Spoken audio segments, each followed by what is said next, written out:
Your skin is the body's largest organ, covering approximately 20 square feet and serving as a protective barrier against the external environment. It is composed of three main layers: the epidermis, dermis, and hypodermis. The epidermis, the outermost layer, continuously regenerates itself, shedding dead skin cells and replacing them with new ones every 28 to 30 days.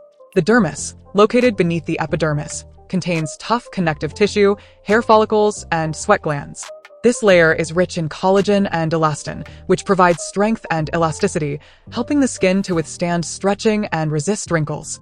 The innermost layer, the hypodermis, is composed of fat and connective tissue, acting as insulation and shock absorption. Your skin plays a crucial role in regulating body temperature through sweat production and blood vessel dilation.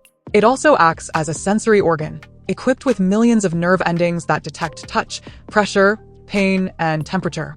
Additionally, the skin synthesizes vitamin D when exposed to sunlight, which is essential for bone health.